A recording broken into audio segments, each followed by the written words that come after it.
It's time to disengage our brains and explore World Weird News. Giant seal thwarts alleged international drug smugglers in $1 billion Australian gang bust.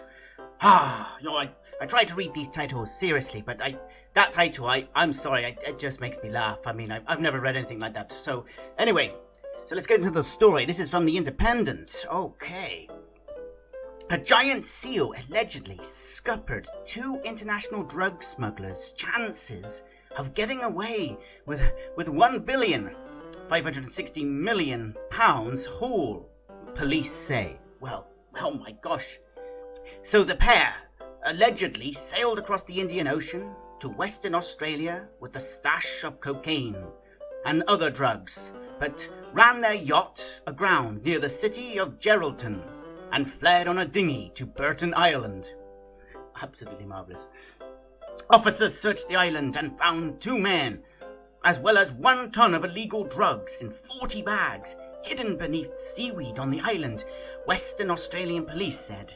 The men allegedly attempted to flee the officers, but were stopped in their tracks after they woke a sleeping seal, who jumped up with its big chest out and bellowed at them, the Australian Associated Press reports. Absolutely fantastic. Isn't that great? So this just goes to show that you don't need to be a Navy SEAL to beat the bad guys. I mean, you could just be an ordinary SEAL. Absolutely brilliant. I think that the police force should be recruiting SEALs from now on. I mean, they seem to be doing a damn good job. I mean, that's a lot of drugs. That's a huge amount of money. My gosh, what a damn hero. What a damn hero. So let's find out what became of our band of drug-dealing criminals. All 3 men were refused bail and were due to appear at Perth Magistrates Court on Thursday. The police said the sheer size and nature of the seizure clearly indicates the involvement of an established criminal network. The arrests represent a significant development in the investigation. There is still a lot more work to be done, they say, and our efforts will continue as we work our way towards the more senior members of the criminal network. Well, they better get the seal on the case then. I mean, my gosh. Absolutely brilliant. Remarkable. Not only do we have the police looking out for our best interests, but natural animals as well. What a wonderful world we live in. Ever dreamed of spending the night in an igloo at the North Pole? For 1 month only, travellers will have the opportunity to do just that, provided they've got a spare $100,000. Of course. I mean, who doesn't have a spare $100,000 hanging around? I mean, we don't have better things to spend that kind of money on. I mean, why not just blow it all on an igloo? My lord. Absolutely. I mean, that makes sense to me. I mean, I don't know about you, but I think that's a damn good way of spending your money. For 1 month. My, how generous, how generous. A temporary hotel site is opening at the northmost place in the world in April 2020. Not long then. Oh, a few more months and we're about to head out there to the North Pole. Offering a once-in-a-lifetime experience for adventurous explorers.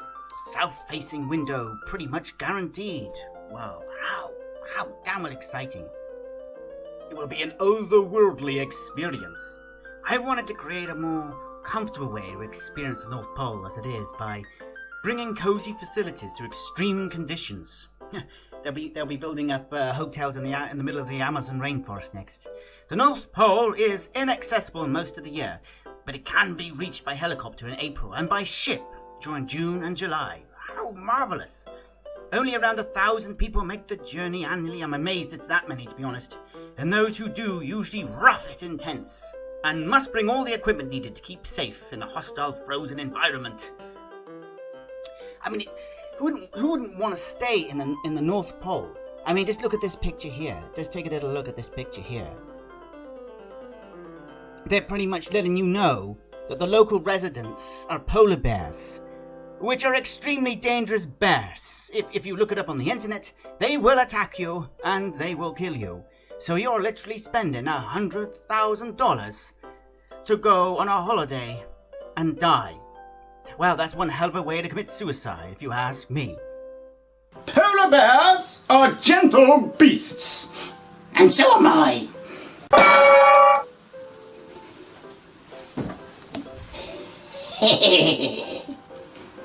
While the aim is for travellers to experience the North Pole in a new and unique way, the locals hope that those who stay in the North Pole igloos hotels can act as messengers and help raise awareness about the effects of climate change in the region. That sounds like a real fun holiday to me. Absolutely marvellous. Not bad, if you don't mind freezing to death. Dear photobombs couples' wedding photos, eats bouquet, and they live happily ever after. At a wedding, it's customary for the bride to throw a bouquet, and tradition says that whoever has the good fortune of catching it will be the next one to walk down the aisle. Oh yes, yes. But when they threw the bouquet on this particular wedding, a deer strutted up during the couple's post-ceremony photo shoot and ate the bride's flowers instead. Absolutely bloody marvellous. Absolutely great. This is glorious. It says here that the couple in question wanted the post-ceremony wedding photos to take place in a field near the reception. The deer were grazing in the field. Well, what the hell are you expecting to happen? If you're going to go out there and take your wedding photos in a wild pasture of land with deer wandering around, it's not going to go well. Believe me, these animals, these deers, they do not give a damn. They'll do whatever the heck that they want. But I think the question that we need to ask is, out of these three wonderful beings, which one is the bride and the groom? Yes, I think that's the bride right there. Ah, how wonderful she looks. Really nice dress. I say, my dear, you do look very, very nice. Dogs go surfing now. No, you are not seeing things. This does actually happen. This is a real sport. And I'm not making it up. And here are the pictures to prove it. This actually does happen. This is not our imagination playing tricks on us.